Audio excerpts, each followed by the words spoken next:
एक छोटे से गांव में एक युवक रहता था। उसके पास रहने के लिए घर था, खाने के लिए भोजन था और परिवार भी था। फिर भी उसके चेहरे पर कभी मुस्कान नहीं रहती थी।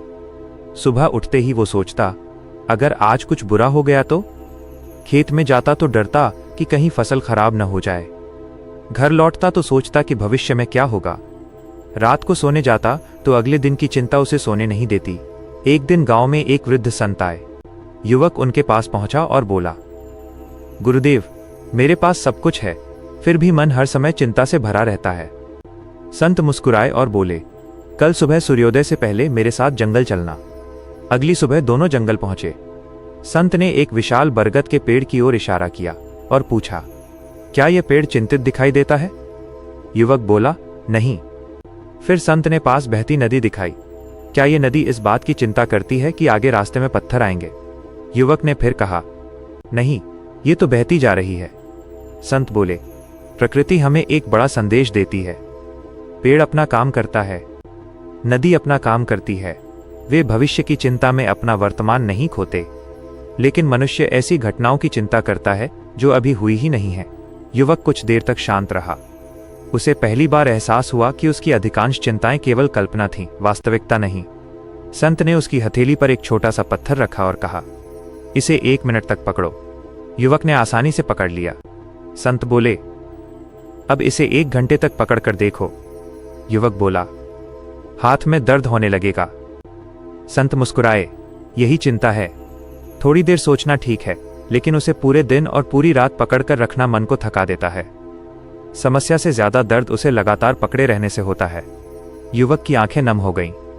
उसने पूछा, तो चिंता से मुक्ति कैसे मिले? संत ने कहा, हर सुबह स्वयं से 3 प्रश्न पूछो। क्या यह समस्या अभी मेरे सामने है? क्या मैं इसके लिए अभी कुछ कर सकता हूं? यदि नहीं, तो क्या केवल चिंता करने से कुछ बदल जाएगा? यदि उत्तर नहीं हो, तो उस चिंता को ईश्वर पर छोड़ दो और अपने वर्तमान कर्म पर ध्यान दो। उस दिन से युवक ने छोटी छोटी बातों में आनंद ढूंढना शुरू किया। सूर्योदय देखता, पक्षियों की आवाज सुनता, परिवार के साथ हंसता और पूरे मन से अपना काम करता। धीरे धीरे उसकी चिंता कम होने लगी, क्योंकि उसने समझ लिया था कि भविष्य की कल्पनाओं में जीने से वर्तमान की खुशियां खो जाती हैं। सीख, चिंता भविष्य को सुरक्षित नहीं बनाती, बल्कि वर्तमान की शांति छीन लेती है। जो आज आपके हाथ में है, उसी पर पूरा ध्यान दे।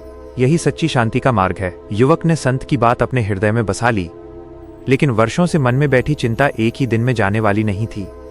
अगले ही दिन जब वो खेत पहुंचा तो आकाश में काले बादल छा गए। उसने सोचा, अगर तेज बारिश हुई तो फसल खराब हो जाएगी। उसी समय उसे संत की बात याद आई, जो तुम्हारे हाथ में है वही करो। उसने तुरंत खेत की मेड़ मजबूत करनी शुरू कर दी। जितना कर सकता था उतना किया। बारिश हुई, लेकिन उसकी फसल बच गई। उस दिन उसने पहली बार समझा कि चिंता करने से नहीं, सही समय पर सही कर्म करने से समस्या का समाधान होता है। कुछ दिनों बाद गांव में एक व्यापारी आया। उसने कहा, अगर अगले महीने अनाज की कीमत गिर गई तो तुम्हारा बहुत नुकसान होगा। ये सुनकर युवक का मन फिर बेचैन हो गया। रात भर वो करवटें बदलता रहा। सुबह संत के पास पहुंचा। संत ने पूछा, कल रात तुम्हें नींद आई? युवक बोला, नहीं। संत ने कहा, और क्या कीमत गिर गई? युवक बोला, अभी तो नहीं। संत मुस्कुराए, जिस घटना का कोई प्रमाण नहीं, उसके डर ने तुमसे पूरी रात छीन ली। देखो, चिंता पहले मन को हराती है, फिर शरीर को। युवक चुप हो गया। संत उसे गांव के बाहर ले गए। वहां एक किसान बैलों के साथ हल चला रहा था। उसके चेहरे पर मुस्कान थी। संत ने पूछा, क्या तुम्हें पता है इस किसान पर भी कर्ज है? युवक हैरान रह गया। संत बोले, फिर भी ये मुस्कुरा रहा है, क्योंकि इसे पता है कि चिंता खेत नहीं जोतती, मेहनत जोतती है। युवक ने उस किसान से पूछा, तुम इतने शांत कैसे रहते हो? किसान हंसकर बोला, मैं हर सुबह तय करता हूं कि आज अपना काम पूरी ईमानदारी से करूंगा, बाकी परिणाम भगवान पर छोड़ देता हूं। ये शब्द युवक के मन में गूंजते रहे। उस दिन से उसने एक नई आदत बनाई। हर रात सोने से पहले वो अपनी 3 चिंताएं कागज पर लिखता, फिर उनके सामने लिखता, क्या ये मेरे नियंत्रण में है? जो बातें उसके नियंत्रण में होती उनके लिए अगले दिन की योजना बनाता, जो उसके नियंत्रण में नहीं होती उनके आगे लिख देता, इसे ईश्वर पर छोड़ता हूं। कुछ ही सप्ताह में उसका मन पहले से हल्का लगने लगा। एक दिन गांव में एक बूढ़ी महिला आई।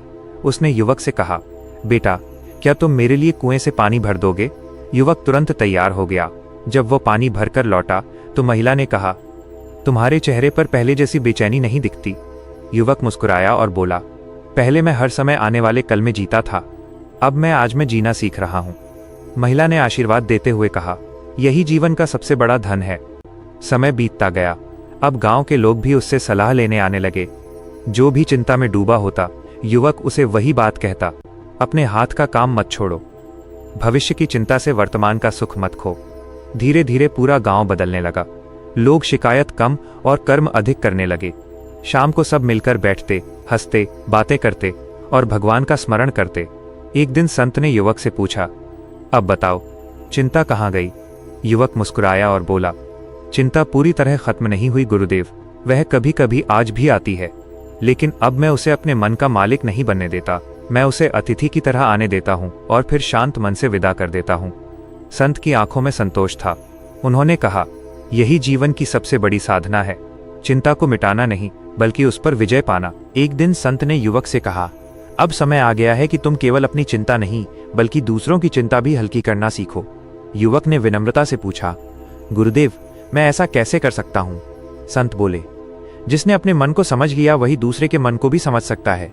कुछ दिनों बाद गांव का एक युवक उसके पास आया। उसके चेहरे पर उदासी थी। उसने कहा, मुझे हर समय डर लगता है कि मैं असफल हो जाऊंगा। युवक मुस्कुराया और उसे नदी के किनारे ले गया। उसने एक पत्थर पानी में फेंका। पानी में लहरें उठीं, फिर कुछ ही देर में सब शांत हो गया। युवक बोला, देखा, पानी ने लहरों से लड़ाई नहीं की, बस उन्हें आने दिया और जाने दिया। मन भी ऐसा ही है, विचार आएंगे, चिंता भी आएगी, लेकिन अगर तुम उसे पकड़कर नहीं बैठोगे तो वो भी चली जाएगी। वो युवक कुछ देर तक नदी को देखता रहा। उसके चेहरे पर पहली बार शांति दिखाई दी। समय बीतता गया। एक दिन गांव में अकाल पड़ गया। खेत सूखने लगे। लोग घबरा गए। सब युवक के पास पहुंचे और बोले, अब क्या होगा? युवक ने कहा, घबराने से पानी नहीं आएगा। आइए मिलकर कुएं साफ करें, तालाब गहरे करें और जितना पानी है उसका सही उपयोग करें। पूरा गांव काम में लग गया। कुछ सप्ताह बाद बारिश हुई। इस बार गांव पहले से तैयार था। पानी बचा लिया गया और फसल भी बच गई। लोगों ने कहा, अगर हम चिंता में बैठे रहते तो शायद सब कुछ खो देते। युवक ने मुस्कुराकर कहा, चिंता हमें बैठा देती है लेकिन कर्म हमें आगे बढ़ाता है। उस रात वो फिर संत के पास गया। संत ने पूछा, आज क्या सीखा? युवक बोला, पहले मैं सोचता था कि शांति का मतलब चिंता का खत्म हो जाना है। अब समझ आया कि शांति का मतलब है चिंता के बीच भी सही निर्णय लेना। संत ने कहा, बहुत अच्छा, याद रखो, जीवन समुद्र की तरह है, कभी लहरें ऊंची होंगी, कभी शांत। बुद्धिमान वो नहीं जो लहरों को रोक दे, बल्कि वो है जो नाव चलाना सीख ले। युवक देर तक आकाश के तारों को देखता रहा। उसे लगा कि हर तारा अपनी जगह पर शांत है। कोई दूसरे से आगे निकलने की कोशिश नहीं कर रहा, हर एक अपना प्रकाश दे रहा है। उसने मन ही मन कहा, मैं भी आज से दूसरों जैसा बनने की चिंता नहीं करूंगा, मैं अपनी पूरी क्षमता से अपना जीवन जीऊंगा। उस दिन के बाद उसकी सुबह प्रार्थना से शुरू होती, दिन मेहनत से बीतता और रात कृतज्ञता के साथ समाप्त होती। धीरे धीरे उसके चेहरे की मुस्कान पूरे गांव की पहचान बन गई। लोग जब भी उससे पूछते, तुम हमेशा शांत कैसे रहते हो, वो केवल इतना कहता, मैंने भविष्य को भगवान के भरोसे और वर्तमान को अपने कर्म के भरोसे छोड़ दिया है। और यही एक वाक्य सुनकर कई लोगों की चिंता पहले से थोड़ी कम हो जाती थी। एक शाम युवक अकेला बैठा सूर्यास्त देख रहा था। आकाश सुनहरे रंग से भर गया था। तभी संत धीरे धीरे उसके पास आए और बोले, क्या सोच रहे हो? युवक ने कहा, गुरुदेव, पहले छोटी छोटी बातों पर चिंता होती थी, अब बड़ी बातें भी मुझे पहले जितना नहीं हिलाती। फिर भी कभी कभी मन अचानक बेचैन हो जाता है। ऐसा क्यों? संत मुस्कुराए और बोले, क्योंकि मन का स्वभाव ही विचार बनाना है। जैसे आकाश में बादल आते जाते रहते हैं, वैसे ही मन में विचार आते जाते रहते हैं। समस्या विचारों में नहीं है, समस्या उन्हें सच मान लेने में है। उन्होंने पास रखी एक लालटेन जलाई। देखो, अंधेरा कितना भी गहरा हो, एक छोटी सी लौ उसे चुनौती दे देती है। उसी तरह एक अच्छा विचार सैकड़ों नकारात्मक विचारों से अधिक शक्तिशाली होता है। युवक ध्यान से सुनता रहा। अगले दिन वह बाजार गया। वहां उसने देखा कि दो दुकानदार थे। दोनों की बिक्री कम हुई थी। पहला दुकानदार सिर पकड़कर बैठ गया और बोला, अब मेरा सब कुछ खत्म हो जाएगा। दूसरा दुकानदार मुस्कुराया और बोला, आज कम हुआ है, कल ज्यादा मेहनत करूंगा। युवक ने दोनों को देखा और मन ही मन समझ गया कि परिस्थिति एक जैसी थी, लेकिन सोच अलग अलग थी।